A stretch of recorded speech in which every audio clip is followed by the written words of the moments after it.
If you like the content of this channel, consider supporting us by using patreon.com or using Brave Payments. Click below in the description. What's up, everyone? How you guys doing today? My name is Rex. This is your Daily Chat Season 3, Episode 10 for May the 22nd, 2018.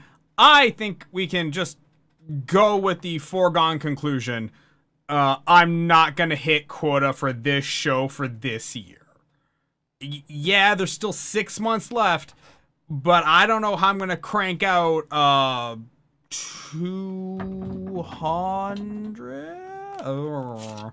How many weekdays are there in a year? 365 minus 104.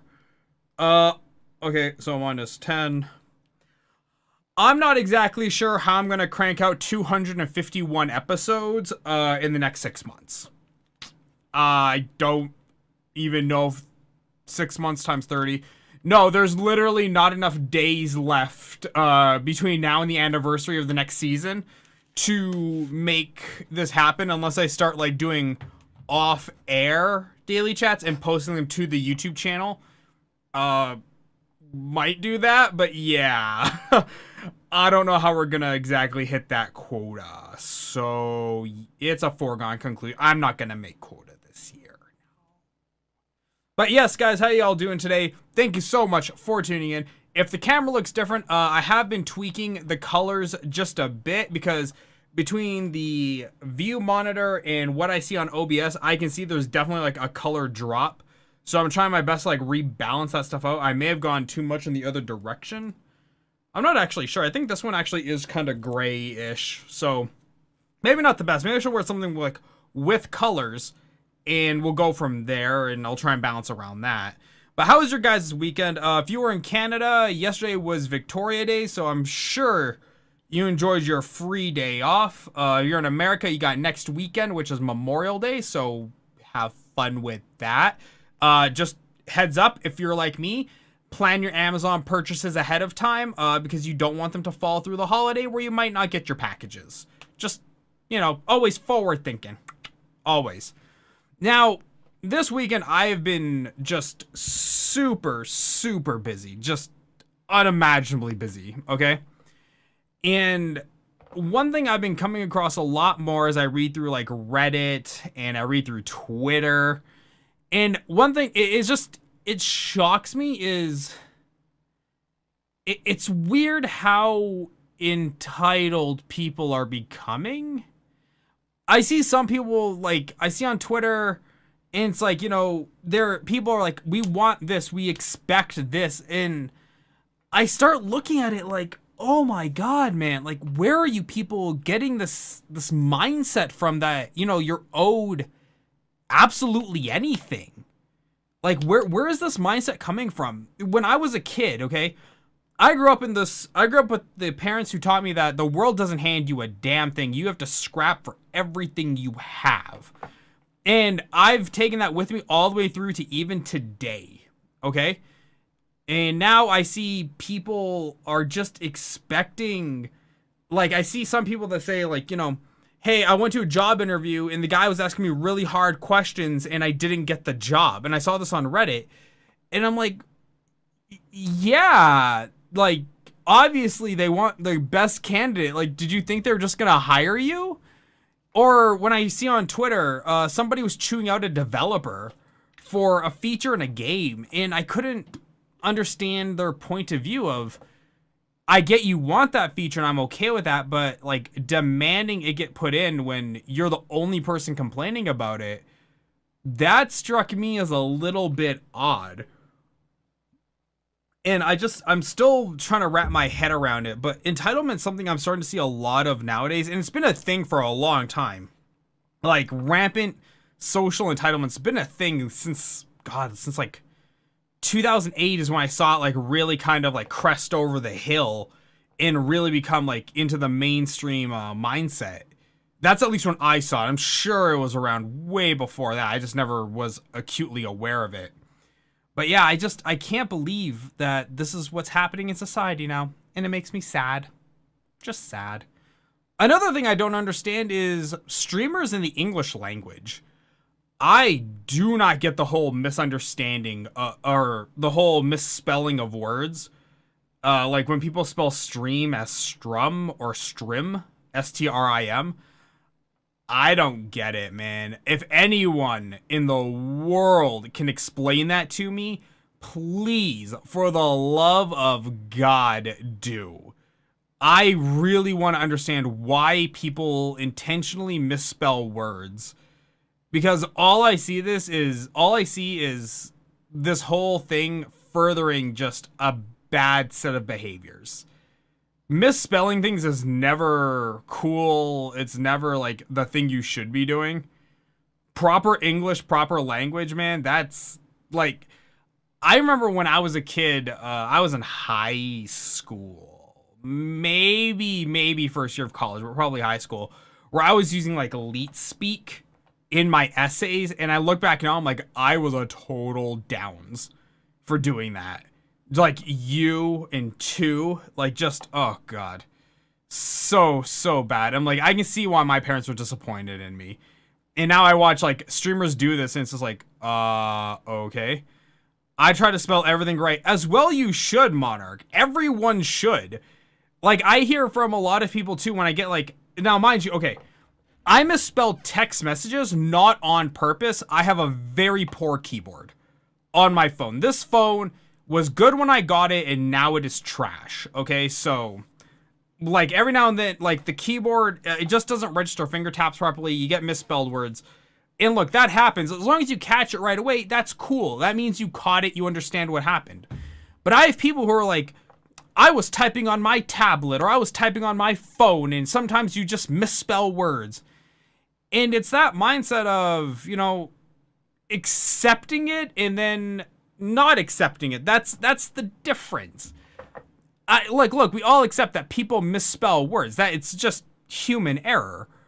But it's one of those people of like, you should accept me anyway, despite the fact I misspell tons of words all the time. And it's not a big deal. It's like, it really is. I can tell you a few times in business where I've seen misspelled words come on official documents, and I'm like, I don't know if I want to keep pursuing something with these individuals, because it's like, if even on like a basic memo communique, they can't get that right, what does that say to like their QA, or what does that say to the leadership, or what does that say to, you know, their relationship to investors? If they can't even internally get stuff correct, what's going to happen in the public image? Like this happened when I was in Europe, and it really put a lot of things on question. That's kind of where I got to be the way I am, was when I was over in Europe, and I was just looking at it. I'm like, I really have to change how I do things. And yeah, that's where I got to be so anal retentive about like things like spelling and communication. And that's another thing too, man. People these days are so bad at business communications. Oh my gosh. Wow, man. Trying to get some people to call me back. Trying to get some like, right now there's like a project we're working on where we're trying to raise some money for production on the investor, like trying to raise investor capital to start hardware production. And oh my God, just trying to get some people to call back or arrange times is like pulling teeth. I've already cut one investor just out altogether. I told the guy who I'm working with on this hardware project that, look, this guy's not going to get back to us. We need to start looking for other avenues of investor capital. So we just cut that investor out. We never got any money out of him. Like, he was a potential investor, but we just cut him out. It's just like, nah, can't do it. The guy's so bad at communications that if we need something done, he'll never get it finished. And, you know, we just can't have that. So yeah, no, we cut that dude out altogether. We have a few more investor meetings lined up, hopefully. But yeah, it is something else. In fact, actually, yeah, I should probably send my text messages. Speaking of communication, I have to send some before I go to bed tonight. My rule of thumb is, as long as I'm not in a meeting, you can expect a reply from me within about 5 minutes. sometimes it might take longer, and that's only on the off chance that I don't see it. Like I got an email today from a prospective person, and they didn't get a reply for an hour because I did not see the emails in my inbox. But like the second I saw it, they were given they got a reply instantly. What the hell is this? Oh. Like, it's crazy how bad people are at communications these days. And I start to see it a lot with younger generations, too. Young people going into business, they seem to not have that knowledge of... Or not knowledge. Knowledge is the wrong word. They seem to not have that understanding of promptness, of due diligence. They seem to not have that. And like the people I go to college with, I'm trying to impart that on them. I'm trying to teach them that in business, you have to be prompt, you have to be swift, you have to be on top of your game all the time. You can't not be on top of your game. And I think some of them are getting it, some of them are just not. And you can tell that the people who are getting it are going to go far. The people who aren't getting it are going to not get as far. Like higher tier people loved promptness. They love swiftness on communication relays, and that's how I've built myself. Just doing what I do now. Like I've got so many different irons in the fire that communication juggling is something I do literally almost as a full-time job now. Just getting stuff like getting information here or there, and it's on so many different projects. I'm almost overwhelmed at this point. But I was just thinking about it today when I was just, had a little bit of downtime and I was eating dinner. And I just like, one of my dangerous things is if I'm left alone with my thoughts, that's like one of the most dangerous things that can be done. Because if I'm left alone with my thoughts, you can almost be rest assured I'm going to just go to a very dark place. And yeah, that's what happened today when I was thinking, I was just like, oh man. I was just thinking like, who haven't I heard from and who haven't I done this? I'm like, I looked through my emails and I'm like, I sent that email 2 weeks ago and that dude never replied. But yet I know he saw it and I know he's interested. It's not like he's not interested. But yeah, I just never got a reply. I'm just like, that is insane, man. Just totally insane. But okay, enough about me ranting. Let's get to the topics of today. So, in the news, we have Mark Zuckerberg testified in front of the European Parliament today over the Facebook Cambridge Analytica data breach. Data breach? Data gathering. It wasn't a breach implies that something was stolen. Nothing was stolen, it was harvested. So, he testified today, okay? And like you do. Now, I'm going to take up for Zuckerberg here in this defense.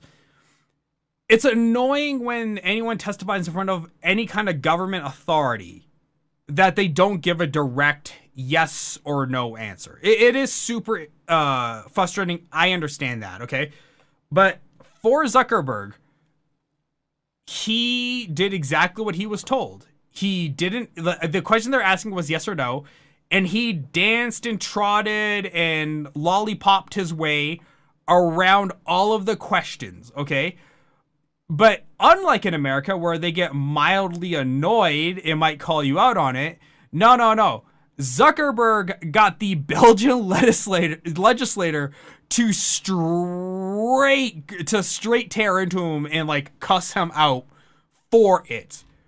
And it was really something else. So on Tuesday, as the deadline was to implement the sweeping European internet rule known as the General Data Protection Regulation approached, Zuckerberg appeared for the parliament in Brussels to answer a few questions.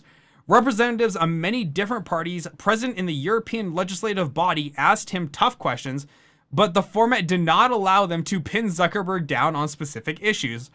First, legislators asked all of their questions in a row. Rather than answering them one by one, Zucker then answered to the themes of the questions that had all been asked. The most caustic line question came from the centrist, Guy Maurice Marie-Louise van der Sloot, the Prime Minister of Belgium and now the leader of the Alliance Party. He begins roughly 30 minutes into the video below. And so I'm going to play this here if I can find it. Okay, he just straight tears into him. Let me see if I can find it here. Oh, do we have audio? Now, Mr. Giverhofstadt, the chair of the... confronted so many dysfunctions of the system, there has to be clearly a problem. And the only way, in my opinion, to do it, and I'm a liberal, a free marketeer, is to have public regulation to do so. It's a little bit like with the banks in the 2000s. Okay, I can't find the clip. I might insert it later on. But yeah, this dude here, just straight tears into Zuckerberg over his company's constant dodging of the questions. As they say up top, he answered themes of the questions and not the individual questions. Which, look, if you've been a parliament for how many hundreds of years, you'd think you would have the question part of that whole like assembly down to a science. You wouldn't think you'd be making amateur mistakes like, let's all ask our questions at once and he can answer the theme of the questions. But yeah, apparently that's what happened, and it was, I heard it on the radio, and it was definitely a thing.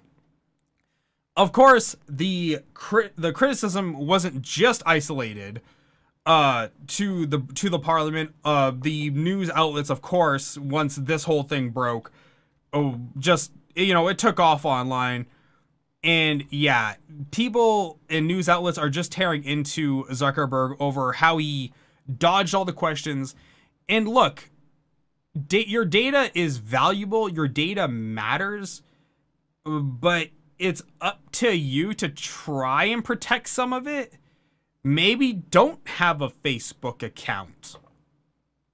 Now we are seeing reports on the Reddit technology, on the subreddit for tech, that somehow Facebook is getting somebody's data even though they don't even have a Facebook account or it on their phone. I'm not sure. I did not read into that one as much.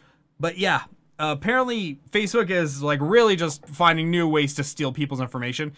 So it's kind of like we're at an impasse of we have to get Facebook under control, but you have to protect what you can. So that was the big political news of the day. In tech news, the OnePlus 6 is now available for order. This was reviewed by Linus Tech Tips just over the weekend. Phone with either 6 gigs of RAM and 64 gigs of space. If you see Mark run, yeah, pretty much.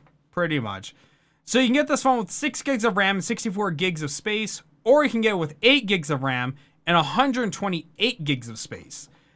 The phone itself is actually really nice. Uses the latest Snapdragon 845 processor. The camera is not quite as good as like the Samsung, the Pixel, and the iPhone, but cameras are getting to a point where we're nitpicking very small things. Now, like for the general public at large, a camera is a camera is a camera for most people.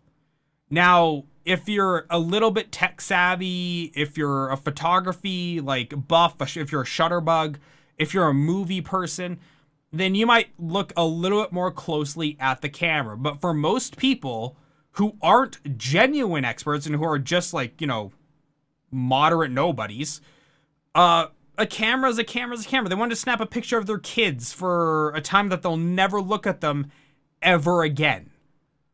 And I think this is a good buy. 8 gigs of RAM and 128 gigs of space for $579 American is not that bad.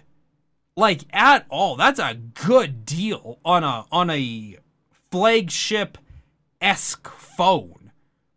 That is a hot deal. In fact, it's actually the phone I'm looking to upgrade to because I will never, ever, ever buy a Asus phone ever again. This Asus phone was fine when it was running Android 5.1 Lollipop, but the second they upgraded it to Marshmallow, this thing just absolutely crapped the bed. It doesn't work right. It is a total piece of garbage. And this phone here is an HTC One Max from 2014, okay? This is from 2016. This phone works way better than this phone. Better and older, worse and newer. It's actually very sad. And Asus dropped support on this phone almost immediately after Android 6 came out, and I will never buy another Asus phone ever again. In fact, anything Asus, I'm now super skeptical on. And I know that's kind of painting it all with the same brush, but you know what? At some point, when it's your money on the line, you do become a lot more, you start to scrutinize a lot more just on anything that brand puts out. Just like with Samsung. People probably who buy bad Samsung washers and dryers are probably criticizing the phones too. It just happens. Let's see here. We'll come back to that one. HTC U12 Plus officially prematurely on test site. So, of course, with OnePlus releasing the 6 and UA releasing the Honor 10, we now have this leaked image of the HTC U12. Testing the subdomain of HTC's website spotted by Roland Quint has confirmed that the already leaked specs and design of the HTC's next flagship phone will also be giving us an indication as its price. Priced at 5,088 won, roughly 920 American, 6 gigs of RAM and 128 gigs of storage, the U12 Plus appears to be poised to compete against Samsung Galaxy S9, iPhone 10, and UA's P20 Pro. So, aside from the obvious, hence the notch, which, if you don't know what they're talking about, there's normally a notch that comes down like here. Super annoying, no one likes it. $900 for a phone? Yeah, I know. I'm in total agreement with you, Monarch. $900 is way too much. Aside from the obvious absence of the notch, HTC is also deviating from the hot trends of 2018 by not having an OLED screen. Display listed is 6-inch at 1440 by 2880, Super LCD 6, and the U12 was also set to have a boom sound speaker, IP68 rated, water and dust resistance, and a microSD card slot for storage expansion up to 2 terabytes, 3500 milliamp battery, and a Snapdragon 845 processor. Okay, so that's cool and all. Now, we still don't know if it's going to have a headphone jack, which is actually still really important. And on top of that, $920 American dollars for a phone that has what we just saw is the exact same processor as the $620 model phone from OnePlus, really should make you question what is going to be in here to make it worth that much money. Because I can't really see any kind of real value for that. Like, just because it's $900 does not make it better. Like, they're giving up an OLED screen. There's pluses, there's upsides and downsides to this. OLED is very good for color reproduction. Fantastic. Like, blacks are black because they turn off the pixels. So literally it's black. And like the colors are very vibrant, but OLEDs are really susceptible to image burn-in, which if you get an image burn-in, that kind of wrecks the display of your phone. Because all you ever see is this ghostly image of something that you just don't want there anymore. For $900, I could buy a Switch, an Xbox One, and a PS4. Well, actually, for $900, you could buy a Switch and you could buy a OnePlus 6. And look at that. You still have a top-tier phone and a top-tier gaming system. Boom. Drop the mic. Nailed it. There you go. Oh my gosh. No, I'm not going to turn off ad blocker. Go away. Yes, I use an ad blocker. No, I'm not turning it off. Ads are super annoying. And the last little bit of news here I want to touch on is this. The LG Q7, Q7 Plus, and Q7 Alpha smartphones with up to 4 gigs of RAM. I don't know why LG still makes phones. Not even having read this article yet, I don't know why LG still makes phones. They're not that good. I have an LG G4, brand new, never even like used, in my room right now, just waiting to become my next gym phone, which is what I take to the gym to listen to music. Like, they're not good phones. They never have made good phones, and I don't know why LG still tries.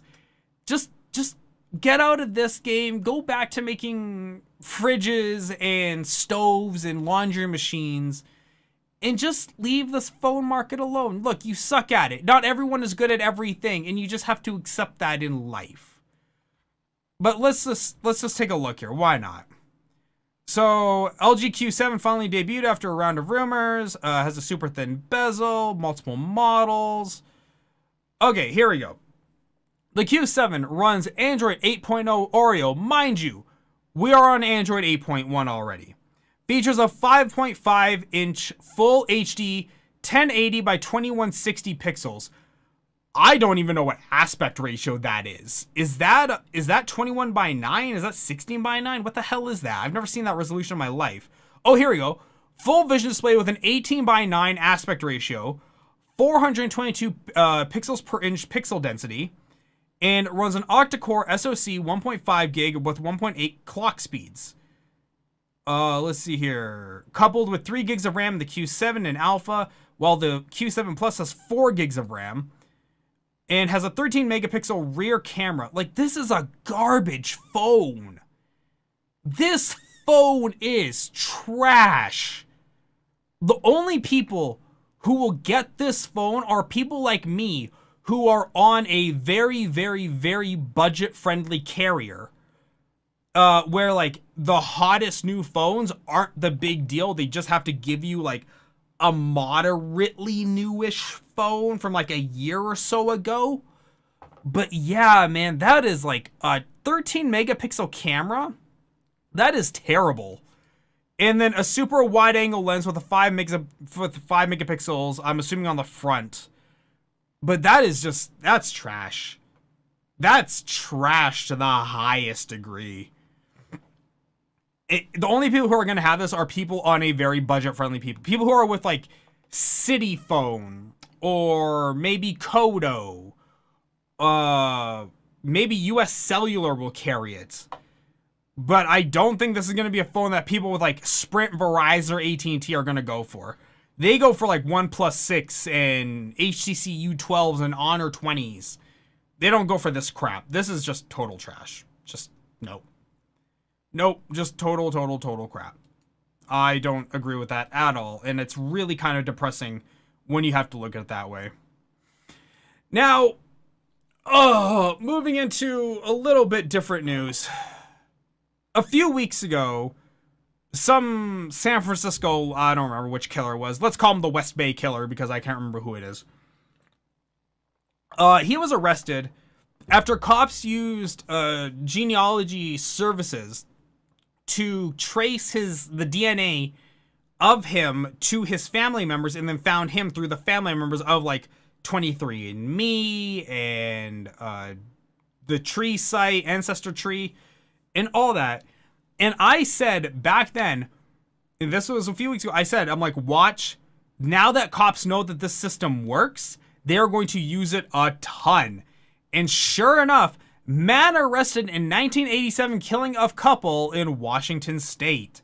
The new DNA technology has led to the arrest of 55-year-old man killing a Canadian couple in Washington state more than 3 decades ago. William Earl Talbot of SeaTac, New Jersey, Washington, was arrested on Thursday on the investigation of first-degree murder as he left his job at a trucking company in Seattle, said the Daily Herald. Authorities announced that the arrest came from a conference in Everett. Of Talbot was led to responsible of 1987 killings of 18-year-old Tanya Veen, I don't know, whatever her name is, and I'm assuming her husband. Detectives also were trying to connect him to the death of her boyfriend, 20-year-old Jay Cook. They used the genealogy service to, I don't remember which one they used, but I know they used the genealogy service for tracing it. And I don't really care about the murders. Like, it's 3 decades ago. You do what you have to according to the law, but the time for me to feel remorseful is like way past. But what I like though is this technology. I don't know if the services that make these like things happen, like 23andMe and all that, I don't know if they ever saw their services being used for forensic purposes. But I kind of like it though. It kind of makes it a little bit easier to catch a criminal. But at the same time though, this is going to breed a lot smarter criminal. Criminals are going to be like hyper aware of leaving like hair at the like site of a crime, or like if a girl like, because I hate to say it, but a lot of these cases we're going to see, they're going to be related to women. So like if a woman puts up a fight and she like claws like the hand and gets like, you know, skin under her fingernails, you might see a criminal just like straight chop the hand off and take the hand with them. Like, I'm just going to point this out. This technology is good for cops, but for criminals to get better, they might start getting a little bit more drastic in how they handle things. And escalations feels like it's the next step in this war.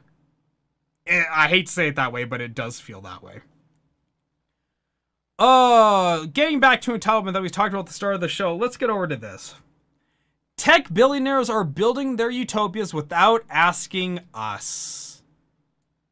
I'm sure you can see where this is gonna go. Elon Musk and Jeff Bezos are charting humanity's future, and there's little rest for us. There's little the rest of us can do to influence them. So these billionaires are building all this stuff, space programs. Bill Gates is building Belmont City out in Arizona, in like the middle of nowhere, Arizona. You have Elon Musk doing Tesla and SpaceX and all these other things. And this is coming back to the fact that they're not asking anyone if they should, if they can, should they. They're just going ahead and doing it. Guess what, people? I hate to break this to you. Rich people don't need your permission. That's why they're rich. Like, they have money, you don't, therefore your opinion matters less than theirs do. Sounds harsh because it is, but it's also true. If you want to change things, go make $3 billion and then have an opinion that they'll listen to. But yeah, right now they're trying to, they view themselves as like humanity's hope, because we've seen this in every movie ever. They view themselves as humanity's hope, and they're just charting the course for humanity. And if you don't want to be on board with that, then you don't have to, but you will be left behind in the process. Not the best of things I could tell you, but it is the most honest, and I think that's what people need now more than ever. Okay, guys, I gotta go. Thank you so much for tuning in. I have been Arif with the Daily Chat. Guys, hit your follow buttons if you're watching on Twitch or Mixer. Hit your sub if you're watching on YouTube. We're trying to get to 1,000 subs before the end of the summer. Guys, thanks so much for tuning in. I've been Arif with the Daily Chat, and I'll see all of you tomorrow. Bye. If you like the content of this channel, consider supporting us by using patreon.com or using Brave Payments. Click below in the description.